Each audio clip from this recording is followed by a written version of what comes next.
A astrologia pode ser uma aliada importante no autoconhecimento e na hora de tomar decisões.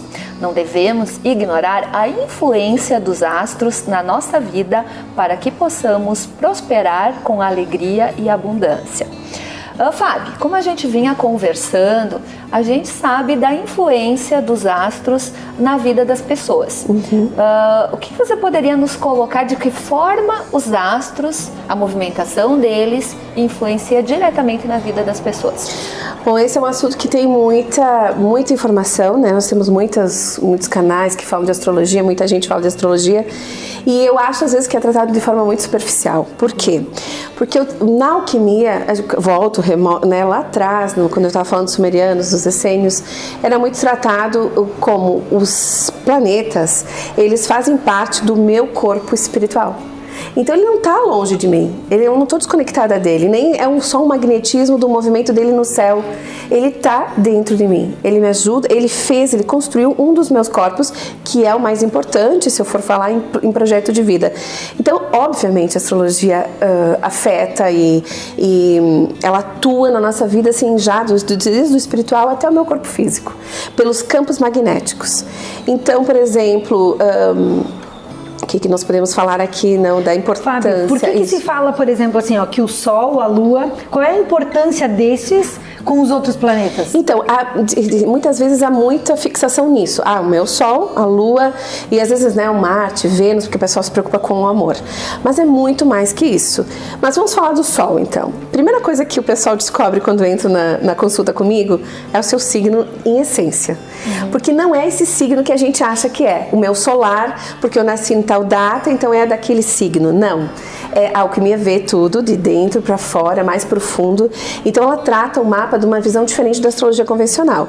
A astrologia convencional vem muito de fora para dentro. Então ela diz, se eu nasci no mês de maio, ou agora em Gêmeos, se eu nasci agora, estou fazendo aniversário em junho, eu sou geminiano. Então eu tenho características de Gêmeos. Muita gente até tem, muita gente reconhece mesmo que eu realmente tenho características de Gêmeos, mas e aqueles que não se reconhecem? O que acontece? Então a gente ensina na hora que vem um mapa, que vem fazer um trabalho desses, a entender a essência dele. Então a essência da gente é onde o Sol está e não o signo. O signo está fora, é uma roda fora. Dentro tem uma roda que tem as casas, aí tem os planetas. Essa é a roda mais importante para nós, porque ela vai falar do que eu tenho, né? Do que eu trago em essência, do que eu já tenho de qualidades e desafios para viver. E os signos é somente desafio. Então, se eu tenho o Sol em Gêmeos, não quer dizer que a minha comunicação, porque é o signo da comunicação, do aprendizado, né, do movimento, não quer dizer que eu seja assim, mas sim que eu tenho que buscar isso. Então, um geminiano que não se comunica vai ter problemas na vida. Então, muito geminiano se desafia trabalhando em comunicação, ele põe a cara a tapa, como a gente brinca, porque ele se desafia. Então, essa leitura é uma das primeiras que eu corrijo já. A pessoa entender que às vezes ela não é aquela essência, mas que ela vai precisar desenvolver aquilo. Muita gente tem o Sol no mesmo signo. Então, vamos imaginar que ela tem o Sol na casa 11 de Aquário e tem o signo e tem o Sol em Aquário. Nasceu na época, de janeiro, fevereiro ali, que era Aquário. Ela tem mais um pouco de desafio. Não quer que ela tem uma essência aquariana pura em essência, mas ela ainda precisa aprender mais algo daquela essência. Então ela repete o signo solar. Eu acho bem interessante isso. É muito. Isso é fascinante, né? Eu sei pouco sobre isso. Quero aprender mais, porque eu acho que isso influencia muito, até com as próprias decisões, crenças. Exato. As minhas crenças fecham muito com o jeito de lidar com as outras pessoas também, né? Muito, porque às muito. vezes a gente se identifica com as pessoas conforme, né? E o mapa te dá isso, um norte. Então, poxa, se eu tenho um desafio de Gêmeos, por que eu vou me esconder, né? E por que eu não vou, como eu não vou escrever, eu não vou falar, eu não vou me expressar, eu não vou dançar. Ou entender suas limitações também, né? Isso, eu tenho que ter aquela energia. Mas o mapa, bem isso, não é só o Sol. Mas o Sol e a Lua são mais importantes que os outros ou não? Não, eu vou dizer que o Sol, gente, se a gente imaginar qual é o tamanho do Sol, né, aqui fora, no planeta, qual é o tamanho do Sol? Quem é que pode, quem é que fica, como posso dizer, sem considerar o Sol o que é? Nenhum de nós. O Sol, quando ele começa a levantar... Não existiria vida, né? Mas o nosso é muito importante. Ele está no nosso centro, né? Sim, ele é o centro. É por isso que a gente acaba dando muita ênfase àquela energia. E muitas vezes né? Não é nenhum erro, nem nada. A gente realmente tem que dar ênfase a essa energia, porque ela é forte. Ela é a minha identidade aqui. Então, o Sol vai ser a minha identidade. Então, obviamente, eu vou vibrar muito naquele signo que me deram. Mas os outros planetas têm muita importância. Então vamos imaginar que eu queira mudar, né? Que eu esteja sinto que a minha vida está sem desafio, eu não vou mudar o meu Sol, nada daquilo vai mudar. Mas, poxa, eu podia acessar uma área que eu tenho Urano, que traz novidade, que traz, né, essa quebra de paradigma. Eu vou acessar o meu Mercúrio, então, se eu quero, né, por exemplo, eu sou psicopedagoga, e então muitas crianças vêm, né, muitos pais vêm procurar para tratar os filhos com dificuldades de ensino. Então eu olho lá a casa que tem a casa da comunicação, eu olho onde Gêmeos está desafiando aquela pessoa, o signo que está desafiando ela, eu olho o Mercúrio dela, que relação esse Mercúrio dela tem. Então o mapa, a síntese do mapa é muito importante, a síntese. Mas obviamente para autoconhecimento, primeiro a gente tem que separar tudo, né? Então primeiro eu olho o meu Sol, depois olho a minha Lua, depois olho o meu Marte, porque eu preciso às vezes, né, entender aquilo, mas no final eu preciso fazer a síntese. Fábio, para as pessoas entenderem melhor, o mapa astral é o mesmo que o mapa natal. Isso, né? É do nosso nascimento. O mapa natal, o mapa astral é o mesmo, né? Então, no momento que as pessoas procuram um alquimista para fazer o mapa astral, eles estão procurando um roteiro para a sua vida, né? Sim, fazer um planejamento, né? Exatamente. Como a gente se planeja no momento que a gente vai fazer uma viagem, a gente pega um mapa para saber onde vai, o hotel que vai parar, as suas paradas, distância. O mapa astral seria um planejamento da vida da pessoa. Ele realmente é esse norte. E o que precisa, assim, o que a pessoa, que dados as pessoas precisam saber para levar para o profissional para construir o seu mapa astral ou interpretar o seu mapa astral? Então, a data de nascimento, né? A hora exata, quanto mais exato, melhor. Mas nós temos meios de corrigir e entender e chegar mais próximo. E a cidade que nasceu. Então, isso é bem importante, claro, país, né, obviamente. Por quê? Porque o mapa é essa leitura do céu, é como estava o céu no momento que eu nasci. Nasceu. Ele é exatamente uma leitura disso. Então, né, como aqueles astros não estão me influenciando fora, mas fizeram o meu corpo físico.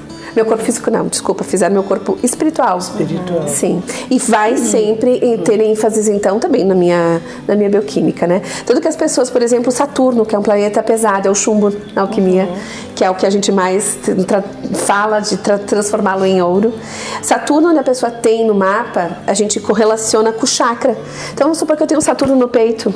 Então, muitas pessoas que têm Saturno no peito, elas têm uma característica, às vezes, meio pesada, ela nem sabe de onde vem. Às vezes ela sente até um aperto, uma pressão, e aí a gente vai olhar, ela tá saudável, não tem nada, é o Saturno dela, que provavelmente tá dando algum recado, tá fazendo algum link, e ela precisa, né, trabalhar aquilo. Então, Saturno é uma das primeiras coisas que a gente trata já na alquimia. Eu olho muito como tá Saturno, principalmente para a mulher. A alquimia tem um tratado especial para a mulher, porque a mulher tem um órgão invisível, que é o que permite ela ser mãe. Né? É o que faz ela trazer um espírito, um verbo, e ele encarnar. É ela. Ela é um canal muito... Por isso que ela, né, tem essa coisa, essa sensibilidade toda e uma conexão muito grande com a natureza. Tanto que se eu cortar uma árvore que a mulher gosta de olhar e sentar embaixo dela ou qualquer outra coisa que ela tenha ligação na natureza, ela se deprime. É verdade. Ela pode adoecer, inclusive. Então a alquimia tinha todo um tratado especial para a mulher. Então o que a gente busca na terapia alquímica, né, com florais? Tratar coisas até do mapa. Nós tratamos questões do mapa para que a pessoa, né, tenha uma melhor performance da sua vida, né? Realize. Deixa eu só falar isso porque é uma coisa bem importante que tem que cuidar muito porque tem muita picaretagem, muito charlatanismo nisso. E tem muita superficialidade muitas vezes, porque a gente, como eu falei, ver de dentro para fora é uma profundidade enorme. Entender todo o processo. A gente, quando estuda alquimia, tem que entender todo o processo. todo o processo de eu estar aqui, fazendo o meu papel, né? Fazendo o meu... Entender também como eu me relaciono com todos os meus planetas, como eu me relaciono com todas as questões. Então, no início, as pessoas vêm buscar isso. Geralmente elas têm uma questão que elas têm dificuldade, né? Ou que elas querem desenvolver. Por exemplo, um geminiano que não comunica. Vai buscar isso. Ele vai descobrir, né? A gente até dá dicas, eu dou muita dica, por exemplo, quem é gêmeos ou tem alguma coisa forte, ou alguma trava, algum bloqueio, eu sempre indico que vai fazer um curso de dicção oratória, que vá buscar desenvolver outras... Sim, e junto com o floral. Porque o floral vai entrar lá atrás, onde a gente não vai, às vezes, só na terapia, né? Só na conversa, né? Ou na consciência. Então, ele vai trabalhar energeticamente aquela pessoa. Muito bem. Fábio, dizem que depois dos 29 anos, a gente não segue mais o nosso signo e segue mais o ascendente. Essa Isso pergunta procede? é ótima. Essa pergunta é muito legal. Por quê? Porque o que é esses 29 anos? Na verdade, é 28. Para a alquimia, 28 anos, nós estamos prontos. Até os 28 anos, nós somos crianças. Olha Isso é uma boa notícia. Eu tô pronta, faz tempo. Faz. Eu acabei de ficar pronta. Eu acabei de ficar pronta. Eu tô prontíssima. É por isso que eu digo que a alquimia a alquimia é libertadora, porque ela traz umas coisas muito interessantes. Então, 28 anos é um divisor. Porque eu dou a segunda respiração. Aos 28 anos, eu realmente, o meu projeto está pronto, espiritualmente, o meu corpo, como eu lido com a vida eu já sei muito de como lidar com a vida. Posso não ter todas as respostas para tudo que eu quero fazer na vida, que às vezes nem, né, nos 50, nem nos 60, porque nós estamos constantemente renovando, evoluindo, e não é para parar mesmo. Mas os 28 anos, ele traz esse divisor. E as pessoas confundiam com ascendente, porque eles dizem, então aos 28, 29, o meu ascendente vai atuar. Então, se eu tenho um ascendente igual ao meu signo, eu não mudo. Mas se eu tenho ele diferente, eu mudo. Mas realmente, vai ter aquela tônica, aquele assunto de quem tem o mesmo signo solar e o mesmo desafio então solar e o ascendente, vai realmente ter uma tônica muito forte daquele aspecto. E para eu saber qual é o meu ascendente, tem que calcular. É numa consulta, é um profissional como você que vai fazer. Existem programas na internet, pode, inclusive, lançar os dados. Tá. Eu uso um programa que qualquer um pode usar, mas é o que eu sempre falo. Qual é a diferença? É o olhar. O olhar é tudo. A gente fala assim, e cada novo atendimento, os meus clientes sabem, cada novo atendimento é um olhar diferente. Porque hoje, se eu tomei floral, eu trabalhei aquelas questões, eu vi a consciência de várias coisas, como é que eu não vou estar igual daqui a um mês? Eu não posso estar igual. Não, e até porque tu lê uma coisa na internet, tu vai interpretar de uma maneira, e se tu tiver com um profissional, é outra coisa. O profissional vai ter estudado muito para te dar todas aquelas dicas, né? É diferente. Tudo que ele vai te falar de ti, muitas vezes não era nem o que tu estava esperando ouvir. Ele pode, e muitas vezes isso acontece nas nossas consultas, nos atendimentos, que as pessoas começam a abrir coisas que elas não imaginavam. Sabe, muita gente desenvolvendo talentos, inclusive, que nem sonhava, não tinha nem coragem de chegar lá. Então, as transformações são grandes, são lindas, e nós sempre falamos o Joel Aleixo fala muito disso, o momentum, o momento. Então, por exemplo, o momento de hoje também, nós estamos aqui numa lua de peixes, super legal de estar falando de assuntos espirituais, né? A abertura para isso, a nossa conexão com tudo isso é muito grande. Por isso que está fluindo. Por isso que eu aceitei. Porque falta tempo para isso, né? E depois a consulta. Então. Falando em faltar tempo, nós vamos ter que chamar os comerciais e a gente volta em seguida com esse papo super interessante com a nossa convidada especial, a Fabiana Pregoli. Faz parte.